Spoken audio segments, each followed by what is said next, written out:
Hello everyone, I am Tacet, and today I'm going to be going over the Gems of War Blood on the Sand event, in which the Raksha Free-Blood is added to the game, so let's get into that. He uses the Arcane Trait Stone of Brown Blue that you'll be able to accumulate from buying it. This will mainly be used for himself as well as for Forest Troll earlier on in the game, and later on in the game would be used for Korvash as the best stunner, as well as various mythics.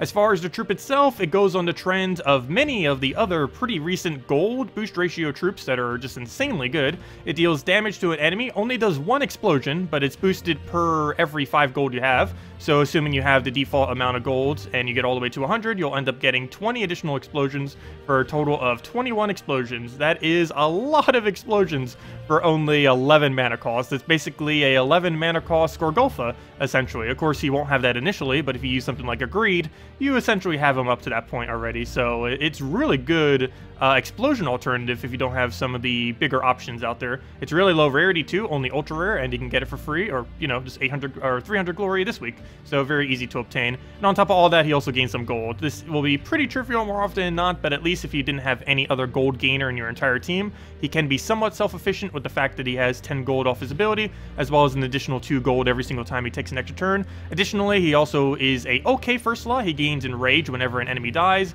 allowing him to do 1.5 times skull damage and ignore their traits in case they have armor reducing traits or dodge. And he also has some armor reduction himself. Nothing like Gorgulfa's 75%, but still at least he has something better than 0. Anyways, that's him. Let's go over to the other smaller stuff. It is a glory week this week, so we will be able to farm quite a bit of glory with him. Basically, the entirety of Pridelands is 20% bonus this week. It's Pridelands and Rashka's, and of course, almost the entirety of that kingdom is indeed that type. Whenever we use this guy in glory, we will be able to get 5 additional glory per battle. In combination with something like Titan, that'd be 6 additional glory per battle, so you can definitely get a lot of glory this week using him in PvP, and I definitely highly advise that, as you can build pretty much any team you want around him. And some of the more cheaper alternatives, of course, would be him into Greed, into basically any 2 other troops. And as far as the event, all we have to do is just do a bunch of PvP or Explore, particularly trying to kill purples. So any kingdoms that happen to have a lot of purples, or you'll most likely just get it done simply by doing normal PvP this week. So on to other things. Is it worth opening event keys this week? Kind of. There's Ubistet in the drop table, there's Sakima that's occasionally used, but the main reason why you might want to actually open event keys more so than anything is Pridelands is now able to reach 10-star and 11-star power levels now that it just got 2 additional troops, and this now allows it to get a extra attack bonus, which is pretty nice, as well as a slightly bigger tribute reward. So for that factor, particularly just the power level itself for the extra attack, could definitely be pretty handy, since 1 attack in every single battle you ever do other than Arena is a lot of extra stats to constantly have, and attack is one of the better stats to get, so it could be worth considering using event keys if you're somewhat close to reaching 5 stars or 10 stars on the kingdom. As far as the guild, we have invasions this week for the event for Rashka. We end up having a somewhat interesting weapon too that we'll be showing a team for in a moment. It destroys an enemy's armor and deals some damage and pulls them all the way to the front. But aside from that, it has a really interesting automatic extra turn on it, as well as some gem spawn that's showing right there. And that combination makes it a pretty devastating weapon for once. Something that's relatively good. It's kind of odd that they're adding it during invasions, because it's more so a raids weapon and something that you may occasionally run in maybe PvP as well as occasionally delves. But it's kind of weird that's coming in through invasions, because it's not really used for that. What you would use is something along the lines of this, basically just using the standard invasion troop up front to utilize its high skull damage and killing everything out that way. It does decrease all enemies' armor by 10, which is actually a bad thing, mainly because it makes it kind of weirder to use Earth's Fury or Mang or any other similar Mang-like weapon that destroys armor. So you might want to hold off on that this particular week. But as far as the rest of your team, you'd obviously just go use the Exploder, starts getting up pretty high once the game keeps progressing. Ideally a Dawnbringer, but if you don't have Dawnbringer, you can just go into simply a Mang, a Mountain Crusher, or any of these similar weapons. You can also end up replacing that with Ubistet if you have. And other than that, just a Spirit main in order to cover the rest of the colors, gives us a little bit extra reds to get our mana up a bit quicker, and just so we can get a really hefty amount of attack and magic onto whatever troop we want. And anyways, that's that. Let's just get into a battle here. Still not up to 4 towers yet, so this initial one will be a little bit harder to kill, oddly enough. But once we get that down, the rest will go down very easily. So it looks like right here we'll go for Dawnbringer first, just because it's already so far up, though we might as well finish it. So we'll get that all the way to max, get a few other things on the way. We do want to be trying to extra turn if we can, just to be able to get his gold up. It's not really too important, but of course the more of those we get, the more explosions we'll end up getting, which is going to be beneficial to us. So right here we're just going to go clear that out just to get it out. We get basically no explosions, but just trying to build them up so they can start getting that. Especially if you play with something like a Ubistet on the team, you won't be able to go get those instant kills that he can normally do, but you're going to keep accumulating stats over time since you will be able to get the attack and magic per turn. But let's get this up. This basically one-shots all the towers, at least initially, and the skulls will do similar, especially if you give it an attack buff, it'll essentially always be able to one-shot, and that is basically all we need to do. And that is invasions this week. As far as, what was the other thing? We need to go over the 4 thing events. So, tomorrow we have the Crypt. On Wednesday, we're going to just be getting a standard blue. Whenever you use 4 blues on a team, you get a little bit of extra armor or HP. I actually forget which one it is. I believe it's HP, even though it looks like he gives you armor. The class event is luckily synergized with what the actual class is. It's for the Pridelands, so nice that they aligned that up. And this Friday, we'll be getting a bounty hunter troop, and have everything related to that, like the major orbs and all the other smaller orbs and vault keys that you would be able to accumulate through that event. As far as Soulforge, there's 2 things worth crafting this week, mainly just Wardbreaker though. So Wardbreaker is a really good exploder. It ends up exploding pretty much the entire board, has a consistent 18, so even if you're earlier on in the game, you'd still be getting the consistent 18 every time. Does a decent amount of damage to all enemies, and it ends up just getting bigger over time with its final trait if you were to eventually get that. It is one of the higher mana cost troops in the game, but that's mainly because his ability is so effective, and he generally accumulates most of his mana back anyways. Other than that, the only other thing that you may want to consider crafting is Glaceon. Glaceon is a pretty good skull spam option, has 65% skull reduction, making it one of the tankier troops within the game, and is just a really, really good double convert, and ends up doing Doom Skulls within its double convert, as well as having a freeze, which is pretty unique to it.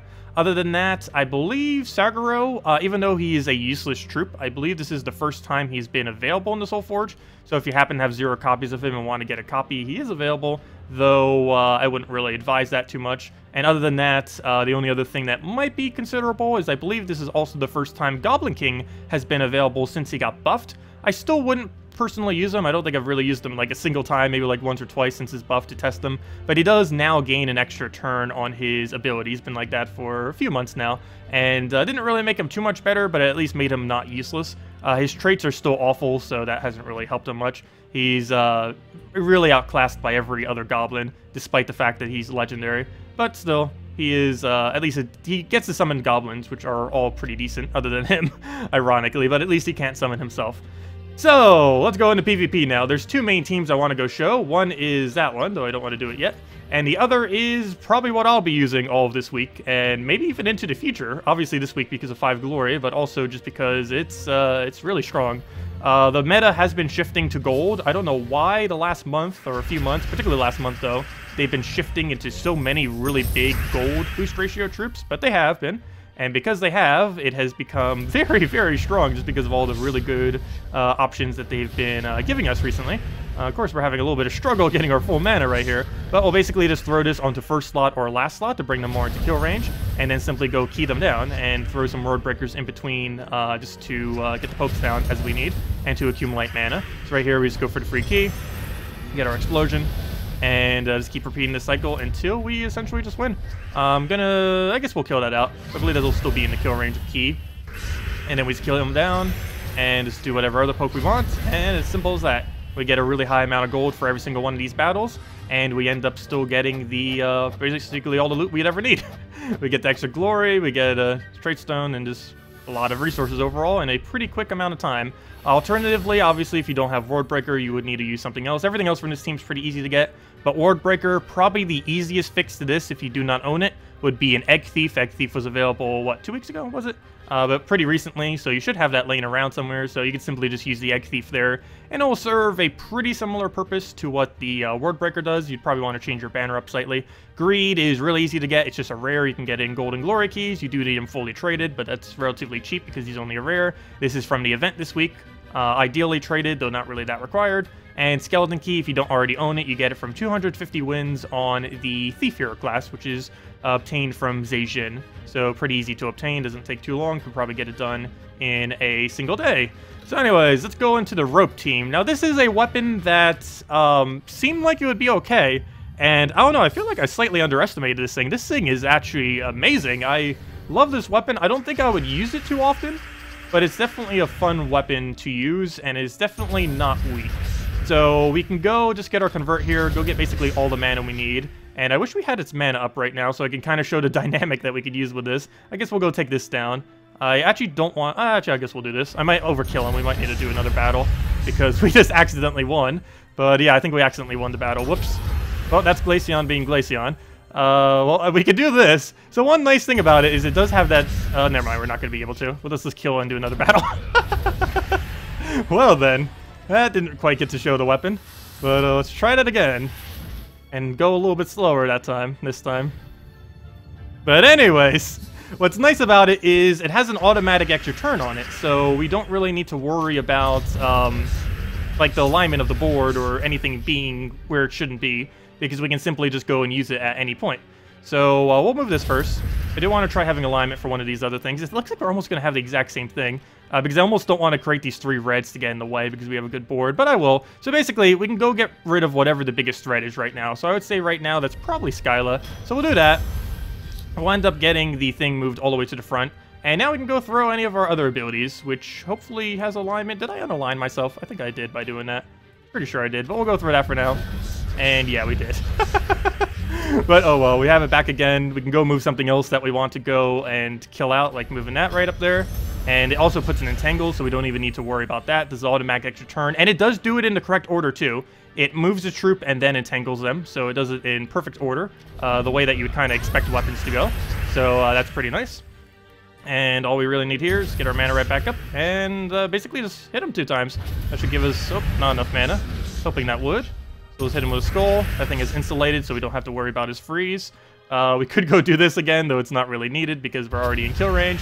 And that is basically that. So, yeah, it's a pretty decent thing. I don't know how often I'd really be bringing it out. Its biggest purpose would probably be raids, especially if you don't have other raid options. I still cannot understand why they added it to invasions. But it's probably going to be one of the better raids weapons if you don't want to have to use Mang or something like that. I'm pretty sure Mang will still be the better option.